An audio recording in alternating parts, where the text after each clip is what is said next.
members, we're looking at the idea this month of energy and purity.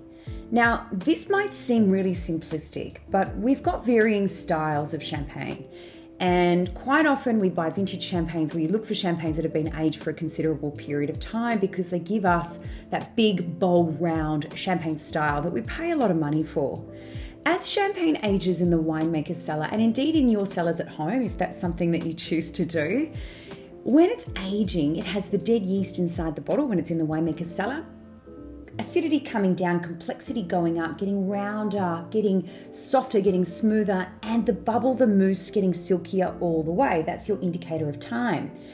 What we're looking at specifically this month is the idea of really pure, very young, and very youthful and energetic champagnes. It is a particular style of champagne. We have two sensational houses. We have a new producer for Australia. We have Drémont-Marroy. We have Laherte. Many of you will know Laherte, fantastic producer, really verging on the cusp of being known as a cult producer these days. So in demand in all the top restaurants. No doubt you'll have been into somewhere fabulous in Melbourne, Sydney or otherwise and seen this on the list by the glass or otherwise. Drémont being new to Australia. The two champagnes are connected in the way that they are produced. Both champagnes are zero dosage. Now, the concept of dosage, a dosage, like the word alludes to, a dose of sugar. It's the final part of influence that the winemaker has over the style of the wine. When we're in Champagne, naturally with that northerly latitude, very cool climate region, we have grapes that come off the vine with low levels of sugar and high levels of acidity. Often we put a dose of sugar, which has been decreasing over time. The trend is definitely for lower dosage champagnes. We're seeing this more and more. Both of these vignerons, both of these wine houses have produced these champagnes with not a single addition of sugar. They are à la naturelle. There's a few other connections. There is also a restraint of malolactic fermentation. So we've held back that conversion where we move the wine from a tart malic into a soft lactic acid like you find in milk and dairy. Now, by not going through malolactic fermentation, we're not changing the primary character of the fruit. Lemon stays lemon instead of lemon becoming lemon curd. We're keeping that pristine, clean, effervescent nature of the fruit and the wine. We're all about energy. We're all about purity. So no malo, no sugar, very hands-off winemaking, natural yeast, very natural in terms of organic preparations, so no chemicals added to the vineyard, particularly with the case of Drémont, the champagne that's coming out to all of our lovers this month. They are very staunch on the way that they are producing their wines and really following the ancestral method of making wines. They are cover crop between the rows. They're using horses to plow between the vines, so they're not using a tractor. Everything is really hands-off, very natural. When they're aging the wine, they are using clay, which is really nondescript in the way that it imparts flavour on the wine. So with timber, you get a little bit of that oxidative character, you get a bit of that spice coming through. Stainless steel is really reductive, so you're getting that real retention of fruit. Clay is a bit more neutral in the way that it interacts with the wine. So we're using clay eggs, we're using barrels. So very, very natural, very, very energetic wines. Let's talk about Drémont-Marroy first, the Maison. This is a house that's located in Charlie-sur-Marne. Charlie-sur-Marne, that gives you a bit of a clue. It's in the Valley de la Marne. The Valley de la Marne in the Champagne region is a sub-area, and that area has a beautiful Marne River meandering through it. And in that area, Pinot Meunier, Pinot Noir does really well. Beautiful part of the world, very pretty part of the Champagne region. We are first generation winemakers, fourth generation growers. So the house were previously selling their fruit to the big guys. We now have one family who have been producing since 1955. We have Melanie, the daughter, who's now at the helm of the winemaking team. She's super passionate. Really, I've listened to a few videos of her talking, and I'm actually excited for the opportunity to meet her when I'm in Champagne this year. She's a super passionate winemaker, really interested in the environment. And even the name of the wine that we're sending to all of our lovers this month is Le Triau, which is an ancient word that comes from the Champagne region, which refers to, what's the exact wordings? The regeneration of the land. So it talks about the regenerative land practices and the way that they're fostering this ecosystem with the environment, which is super cool, very hands-off, very much about the environment, healthy grapes, making beautiful wine. The champagne that we're sending, Le Triau, extra Brut, as I said, it's a 0 dosage. It's a 2019 base, 70% of it's 2019, and reserve wines for the balance. The winemaking blend is a little bit different to what's on your tasting cards, people at home, because it's changed from the previous vintage. It's 14% Chardonnay this time, 30% Pinot Noir, 56% Pinot Meunier. Naturally, we're in the Valley de la Marne, so we're going to have a really beautiful, generous portion of that Meunier grape. Meunier grape giving us really elevated aromatic properties in the wine, really quite lifted, quite elegant. What I found when I poured the champagne, it was uber expressive. So not even the need to bring it close to my nose. The champagne was already doing some talking. I was already getting that aromatic complexity coming through. Open the wine, give it a minute to sit and to settle. And it's been in barrel, it's been in clay for quite some time, 32 months. I found that I needed to let the wine just settle for a minute before I put my nose back in the glass.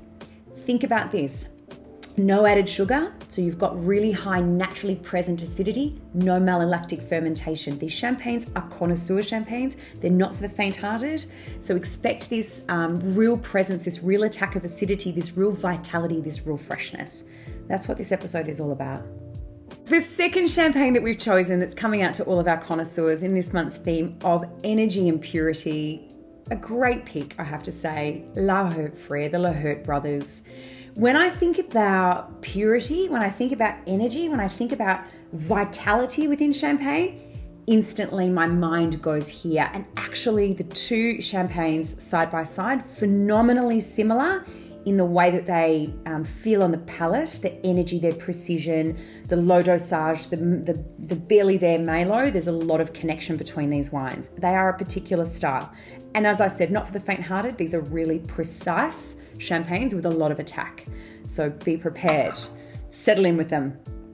Laherte Frères, we've got a lot more generational wisdom coming down. We're 6 or 7 generations now, almost 8, handing the baton from father to son and daughter, I hope very soon.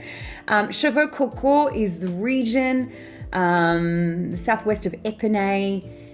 There's a lot of precision that goes into these wines, and what we're looking at, imagine the vineyards of the Maison being a giant patchwork quilt. And we've got a little bit larger land holdings with Laherte than we do with Drémont-Marroy. I mean, they started with 1 hectare. They're now up to 7.5. That's still 7.5 hectares. It's tiny.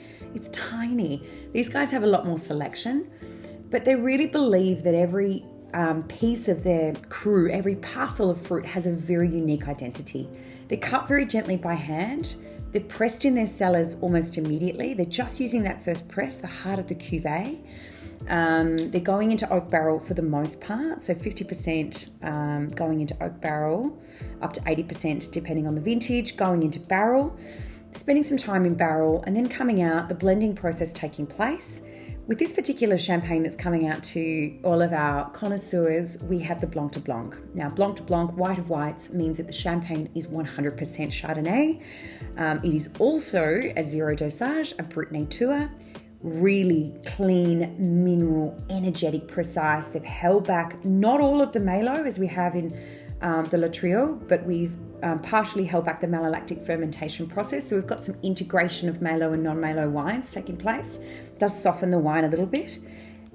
But in terms of philosophy and identity, it's a similar story. The Laherte brothers have a deep respect for terroir, a deep respect for the environment. They know their vineyards inside out and back to front. So really abstaining from anything that's artificial, abstaining for any use of chemicals within the vineyard. They have a massal selection process, so cutting the very best grapes and replanting them to get the very best from each parcel.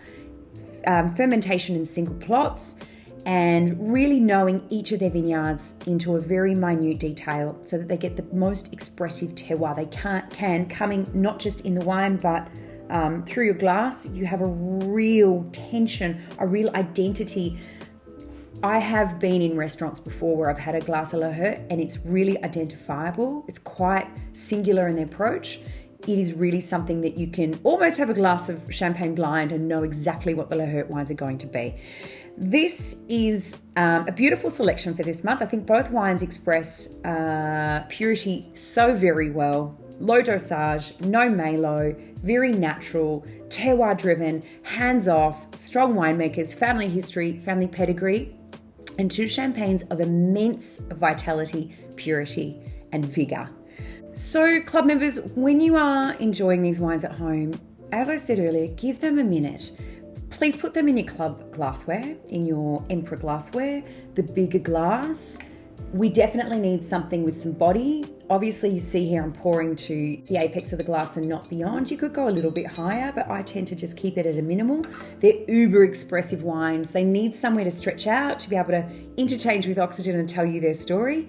Let them settle, let them breathe. I would give the wine 4 or 5 minutes once it's opened. Take it slow. Even a little bit warmer in room temperature to really open up some of that beautiful aromatic property. And I think they're food wines. We've given you a food pairing on your data card. I hate to say it, both of these wines have got so much character, so much oomph, and so much energy that they'd actually be fantastic with something that's a little bit greasier. I would actually have these champagnes with a pizza. And I might be controversial, but for me, a ham and pineapple pizza would be exactly it's probably what I'm going to do tonight. It's exactly what I'm partnering these champagnes with. They've got real acidity, they've got real tension, so they're going to cleanse the palate, so they can stand up to something that's got a bit of power in terms of the food. Give them a minute, let them breathe. They're both of a serious magnitude. They've got a lot of talking to do. I hope you enjoyed looking at a different style of champagne. Something that's got a lot of drive. Two great producers, Drémont-Marroy, which is new to Australia, Laherte, Frères, the Laherte brothers, who are so well respected in Australia. Until the next month, enjoy your champagnes. Please let me know what you think. I'd love to know what you think about these wines. And we've got another amazing lineup of champagnes next month, and we'll see you there.